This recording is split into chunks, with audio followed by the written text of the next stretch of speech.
नमस्कार, समय दर्पण हेरेर बस्नुहुने सम्पूर्ण दर्शकवृन्दलाई स्वागत जनाउँदछु।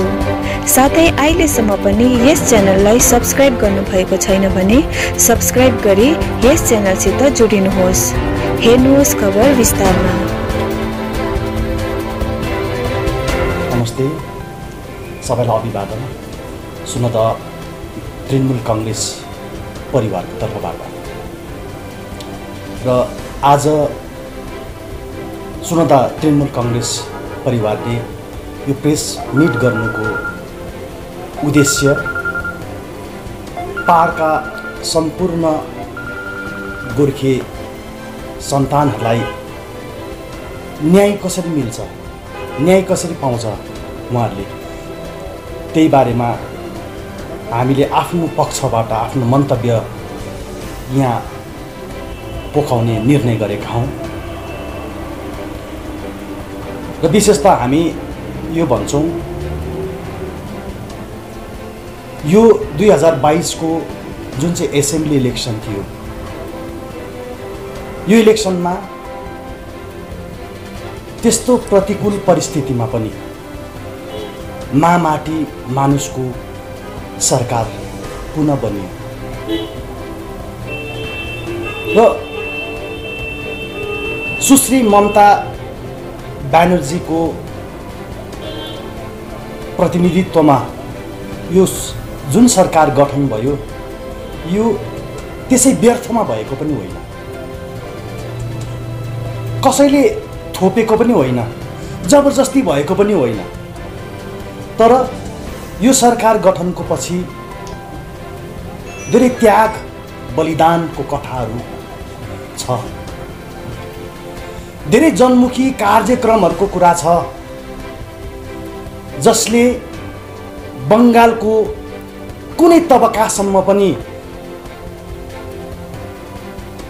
सम्प्रेषण गर्न आफ्नो योजनाहरू, आफ्नो आइडियोलोजी, आफ्नो सिद्धान्तहरू सम्प्रेषण गर्न सफल भएको थियो। यद्यपि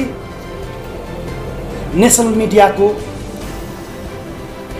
जुन बायस्ड एउटा रिपोर्टिङको कारण अलिकति परिस्थिति त्यो प्रतिकूल देखा परेको मात्रै हो, जो चाहिँ टेम्पोरेरी थियो। तर वास्तविकता अर्कै थियो र त्यो निश्चय नै 2022 को एसेम्ब्ली इलेक्सनको रिजल्टले देखायो र विपुल मतले जित्यो, विपुल मतले विजय प्राप्त गरे। तर सँगैमा हामीले हाम्रो पहाडबाट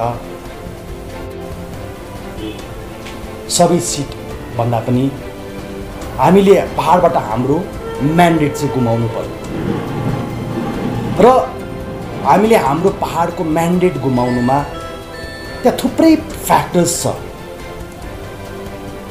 र ती मध्येमा हामी के भन्छौँ भने ती मध्येमा चाहिँ पहाडको व्यवस्था जस्तै तल्लो तहमा हो भने जनप्रतिनिधि नभएको व्यवस्था पञ्चायतहरू, र जनप्रतिनिधि भएको भएदेखि सायद सरकारका जति पनि स्किम्स थियो हाम्रो साधारणभन्दा साधारण हाम्रो गोर्खे सन्तान समक्ष त्यो स्किमको सहुलियतहरू पुग्न सक्ने थियो होला। तर जनप्रतिनिधि नभएकोले गर्दा ती स्किम्स पुग्न सकेन। फलस्वरूप हाम्रो सरकारको प्रतिको जुन चाहिँ द्वेष थियो, त्यसले अलिकति जनतामा द्वेष बढाउने काम गर्यो र रिसाउने काम बढ्यो। दोस्रोमा अहिलेको तथाकथित व्यवस्थाहरू जति पनि छन्, तथाकथित व्यवस्थाहरू तिनीहरूले जानेर हो वा नजानेर सरकारको ती स्किम्सलाई जनता समक्ष पुर्याउने कोसिस नै गरेन। फलस्वरूप एउटा सिंगल स्टोरी बन्यो माथि मानुषको सरकारको विरुद्धमा। सिंगल स्टोरी एउटा इन्कम्प्लिट स्टोरी हो। त्यही 17 कै कुराहरू ती 17कै कुराहरू 2017 सालकै कुराहरूलाई लिएर अपोजिसनले एक्सपोज गर्ने काम गर्यो अनि हाम्रो म्यान्डेट अझै घट्दै गयो। त्यो मात्रै नभएर फेरि 16वटा बोर्ड जुन चाहिँ सरकारद्वारा यहाँ गठित थियो पहाडमा, ती बोर्डहरूमा पनि सबै बोर्डमा त हामी भन्दैनौँ, ती बोर्डहरूमा जुन प्रकारको भ्रष्टाचार थियो त्यसले पनि जनसाधारणको गुनासोको प्रकोप हामीले नै भोग्न पर्यो, माटी मानुषको सरकारले भोग्न पर्यो। र पहाडमा जति पनि भ्रष्टाचार भयो त्यसको प्रकोप, त्यस गुनासोको प्रकोप चाहिँ हामीले नै भोग्न परेको छ। सरकारद्वारा यहाँ गठित थियो पहाडमा, ती बोर्डहरूमा पनि सबै बोर्डमा त हामी भन्दैनौँ, ती बोर्डहरूमा जुन प्रकारको भ्रष्टाचार थियो त्यसले पनि जनसाधारणको गुनासोको प्रकोप हामीले नै भोग्न पर्यो, माटी मानुषको सरकारले भोग्न पर्यो। र पहाडमा जति पनि भ्रष्टाचार भयो त्यसको प्रकोप, त्यस गुनासोको प्रकोप चाहिँ हामीले नै भोग्न परेको छ, अरू कसैले भोगेन। त्यो मात्रै नभएर शिक्षाकै क्षेत्रमा पनि हेर्नुहोस्, यति विघ्न अनियमितता छ। आफ्नै व्यवस्थाभित्र हामीले हाम्रो आफ्नै नानीहरूको सहुलियतहरू पाउन सकेको छैन, आफ्नै व्यवस्थाभित्र। र यस्तै कुराहरूले गर्दा हामीले धेरै भोग्न पर्यो, पहाडले धेरै भोग्न पर्यो।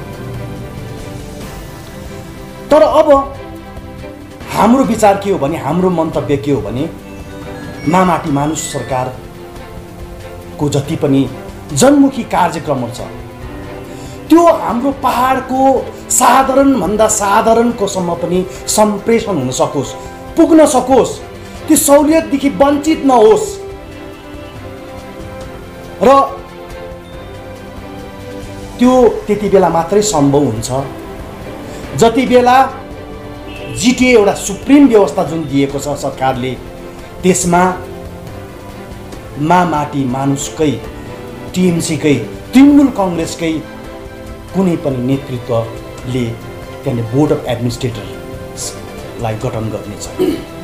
र तीमध्येमा हाम्रो पार्टीद्वारा चयन भएको हाम्रा चेयरम्यान हुनुहुन्छ एलबी राई, अनि दार्जिलिङ अनि कालेबुङ डिस्ट्रिक्टका हाम्रा प्रेस सभानेत्री